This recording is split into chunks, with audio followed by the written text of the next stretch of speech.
अगर आप मेरा पिछला वीडियो देख के मन बना लिए हैं कि आपको भी बीओ बनना है, इसके पहले मैंने एक वीडियो अपलोड किया है। अगर आपने नहीं देखा है तो उसको जाके आप देख सकते हैं। वो कंप्लीट वीडियो है बीओ के नेचर ऑफ जॉब के बारे में। तो अगर आप उन सब चीज़ों से लड़ने के लिए तैयार हैं, उन सब चीज़ों को एंजॉय करने के लिए तैयार हैं, तो आप ने अगर मन बना लिया है कि आप भी बीओ बनना चाहते हैं, तो बिना पोस्ट की वैकेंसी का वेट करते हुए आज ही से शुरुआत कर दीजिए। किसी तैयारी की शुरुआत के लिए कोई मुहूर्त नहीं होता है कि जब नोटिफिकेशन आएगा तभी उसकी तैयारी शुरू करी जाएगी, क्योंकि अगर आप ऐसा सोच रहे हैं कि जब वैकेंसी आएगी तब हम तैयारी शुरू करेंगे, तो आप लाखों लोगों से ऑलरेडी पीछे हो चुके हैं। और अगर आप बिना वैकेंसी के बारे में सोचे हुए आज से आपने बस मन बना लिया है, क्योंकि वैकेंसी आज नहीं तो कल आएगी ही, पर पूरी उम्मीद है कि इस बार जो हमें लोक सेवा आयोग का कैलेंडर देखने को मिलेगा, उसमें बीओ की वैकेंसी आपको देखने को मिलेगी। पोस्ट चाहे जितनी भी हो, आपको सिर्फ एक पोस्ट चाहिए। कभी भी किसी पोस्ट में ये नहीं सोचना चाहिए कि इसमें वैकेंसी बहुत कम आई है तो इसके लिए क्या अप्लाई करना, क्योंकि इसमें तो नंबर ऑफ़ वैकेंसीज़ बहुत कम है। हो सकता है वो एक पोस्ट आप ही के लिए निकली हो। क्योंकि मैं आपको इसका एक एग्ज़ाम्पल देती हूँ। जब मैं प्राइवेट स्कूल में पढ़ाती थी, तो रेपुटेटेड स्कूल था, उसमें मैथ्स की टीचर की सिर्फ एक पोस्ट निकली थी। और उस एक पोस्ट के लिए तो मेरे मन में आया ख़्याल कि एक पोस्ट के लिए क्या अप्लाई करना। हालांकि मेरा मन बहुत था कि मैं वहाँ पर पढ़ाऊँ, कई साल पहले की बात बता रही हूँ। तो मैंने सोचा कि छोड़ो, क्या फ़ायदा करने से। पर मुझे भी किसी ने मोटिवेट किया कि हो सकता है ये एक पोस्ट तुम्हारे ही लिए हो। और यकीन मानिए, जब मैं उस एक पोस्ट के लिए गई तो उसमें रिटर्न से लेके इंटरव्यू तक में कम से कम 1,500 से 2,000 लोग सिर्फ उस एक पोस्ट के लिए आए थे। उस समय काफ़ी पुरानी, सिर्फ मैथ्स की पोस्ट के लिए। और उन 2,000 के बीच में मुझे एक वो सिंगल पोस्ट मिल गई। तो कहने का ये मतलब है कि कभी भी निराश नहीं होना चाहिए। हो सकता है वो एक पोस्ट आप ही के लिए हो। तो एक बीओ की एक पोस्ट तो नहीं निकलेगी, अच्छी खासी निकलेगी। जितनी भी निकलती हैं, हो सकता है लास्ट ईयर के मुकाबले उतनी ज़्यादा ना निकलें, पर कुछ भी निकलें, पर उनमें से आपको सिर्फ एक पोस्ट चाहिए।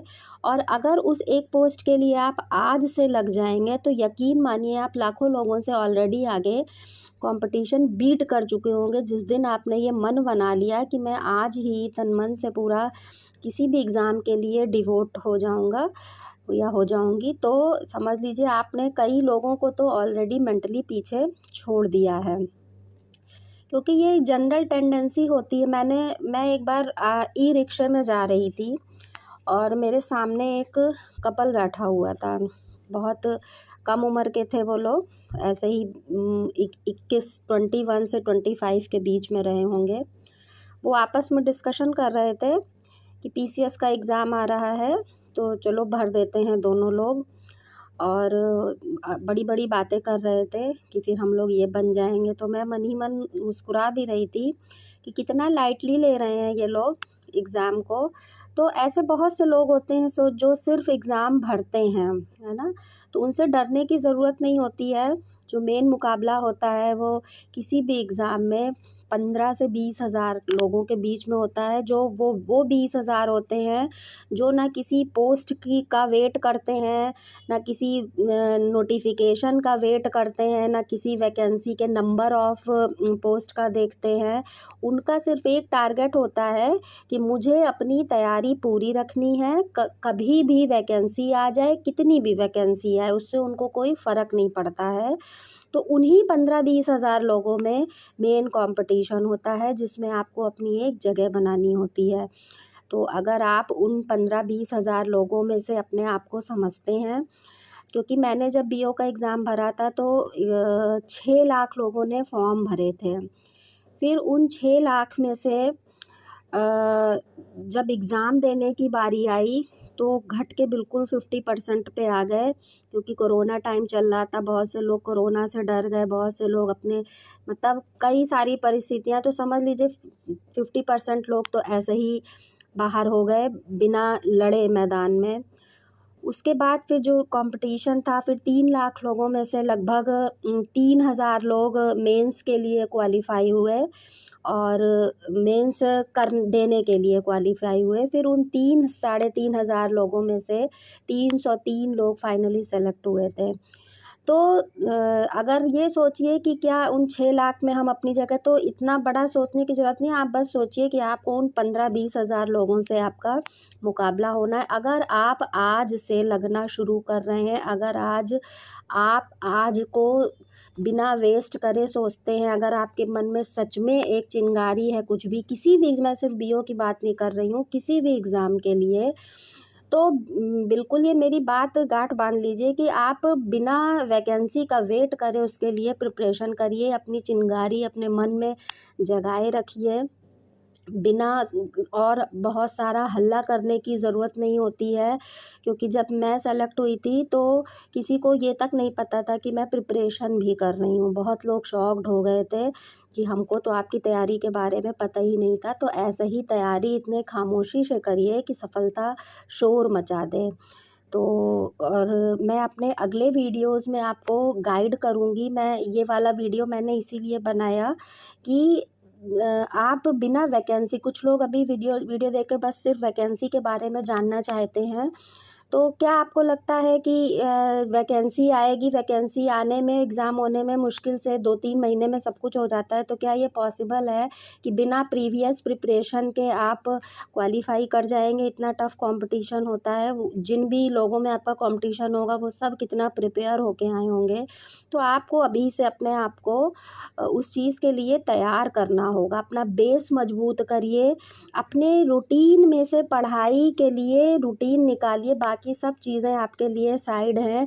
आपके दिमाग में हर समय ये चलना चाहिए कि मेरा आज का क्या टारगेट है, मुझे कैसे इसको अचीव करना है अपने उसी लिमिटेड समय में। भले आप जॉब कर रहे हों, भले आप घर पे कैसे भी हों, बस आपका एक रूटीन सेट होना चाहिए आपको अपनी स्टडीज़ के लिए। तभी जब आप एक रूटीन में आ जाएंगे अपनी स्टडीज़ के लिए, आपके अंदर एक उस टाइम जब नहीं दे पा रहे हैं अगर, तो आपका मन मचलेगा कि मैं आज अपने टाइम को नहीं डिवोट कर पाई पढ़ाई के लिए। तो वो जो तलब जब जागेगी ना, तभी कोई पेपर निकलता है। खाली वैकेंसी जानने से, पोस्ट का संख्या जानने से कोई एग्ज़ाम नहीं निकलता है। तो आपको बस ये ऐसे प्रिपेयर्ड रहना है कि बस वैकेंसी आए और आप एग्ज़ाम दे लें।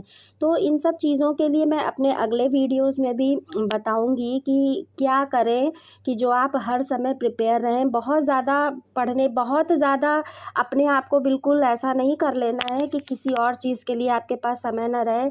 अगर आप अपनी रूटीन में से 4 से 5 घंटे रेगुलर निकाल रहे हैं बिना किसी नोटिफिकेशन जाने, क्योंकि जब नोटिफिकेशन आ जाता है वो तो गंभीर तैयारी करने का समय आ जाता है।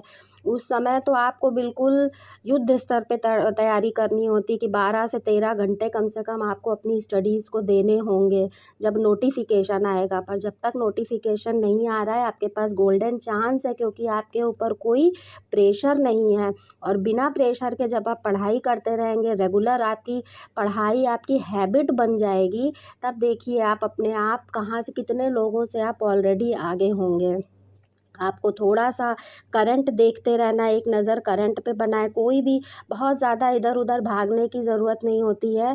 लिमिटेड पढ़ाई करिए, रिवीजन करिए उसका कि आपके दिमाग में रह जाए, वरना खाली अगर आप कलेक्शन करने के चक्कर में पढ़ेंगे कि ये भी कलेक्ट कर लूँ, ये मटीरियल इधर से ले आऊँ, उधर कौन-सा यूट्यूब, इतना वास्ट है इस समय यूट्यूब की जो दुनिया है कि आप कन्फ्यूज़ हो जाएँगे। तो मैं अगले वीडियोज़ में आपको बताऊँगी कि कैसे जो है आप एक कॉन्संट्रेट होके स्टडीज़ कर सकते हैं कि जिससे आपको श्योर सक्सेस मिले। तो अभी जो है अगर आपने मन बना लिया है, और बहुत ज़्यादा ऑफ़लाइन तो अब मुझे लगता है कोचिंग उतनी फ्रूटफुल भी नहीं है कि मैंने अपनी सारी प्रिपरेशन छोटे से आज तक की सारी पढ़ाई मेरी विदाउट कोचिंग हुई है। तो मैंने कभी कोई कोचिंग नहीं ली। तो सेल्फ़ स्टडी को मैंने हमेशा से ही, चाहे 9, 10th, 11, 12, BSc, MSc सब मैंने खुद से पढ़ाई करी है। तो सेल्फ़ स्टडी में जो बात होती है वो आपको आपका ज्ञान बढ़ाती है, आपके अंदर कॉन्फिडेंस लाती है। जब आप सेल्फ़ स्टडी करके आगे बढ़ते हैं तो आपको लगता है कि हाँ, आप में ज़रूर कुछ बात है, आप कुछ कर सकते हैं। तो बहुत ज़्यादा भागने की ज़रूरत नहीं है।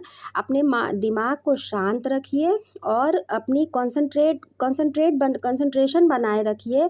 किसी के बहकावे में नहीं आना है कि इधर जाओ तो उधर जाओ, तो लपक के उधर चले गए, लपक के उधर चले गए, ये सब काम नहीं करना है। जितना आप शांत रहेंगे, जितना आप स्थिर रहेंगे, उतना आपका स्टडीज़ में कंसंट्रेशन बढ़ेगा और आपको खुद ब खुद समझ में आने लगेगा कि क्या डायरेक्शन मेरे लिए है, क्या चीज़ मेरे लिए सही है, क्या चीज़ मेरे लिए गलत है। तो लगातार सक्सेस को अगर पाना है, अगर आप चाह रहे हैं सक्सेस अचीव, तो मेरे साथ बने रहिए, जुड़े रहिए। अपने क्वेश्चंस कमेंट के माध्यम से मुझसे पूछते रहिए। कई लोग जो लास्ट वीडियो में मैंने देखा कि वैकेंसीज़ का पूछ रहे हैं, इसीलिए मैंने सोचा कि एक वीडियो बना दूं कि आप वैकेंसी पे ध्यान मत दीजिए कब आ रही है, आप आज से अपनी पढ़ाई स्टार्ट कर दीजिए। कैसे करनी, क्या करनी है, मैं आपको हर वीडियो में बताती रहूँगी। आप ऐसे ही जुड़े रहिए साथ में, क्वेश्चंस पूछते रहेंगे तो मुझे भी पता रहेगा कि क्या आपको बताना है। तो उम्मीद है आपको वीडियो पसंद आया होगा। धन्यवाद।